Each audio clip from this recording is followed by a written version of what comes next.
சகல ஜீவராசிகளிலே சிந்திக்கக்கூடிய ஒரு ஆற்றல், அதாவது ஆறாம் அறிவு என்ற ஒரு ஆற்றல் கொண்ட உயிரினமாக இந்நாள் வரை மனித இனம் கருதப்படுகிறது.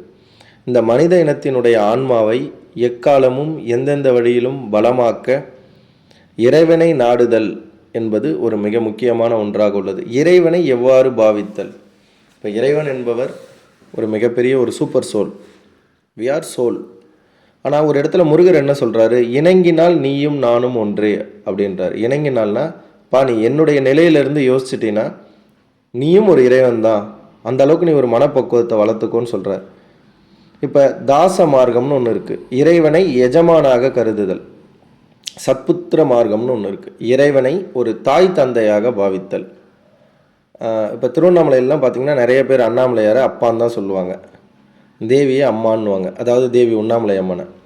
சக மார்க்கம்னு இருக்குது, இறைவனை நண்பனாக பாவித்தல். இதெல்லாம் நம்ம நிறைய படங்களில் காமிச்சிருப்போம். ஒரு ஹீரோ இறைவன்கிட்ட ஒரு நண்பர்கிட்ட பேசுகிற மாதிரி நிறையா பார்த்துருப்போம். சன்மார்க்கம்னு இருக்குது, இறைவனை குருவாக பாவித்தல்.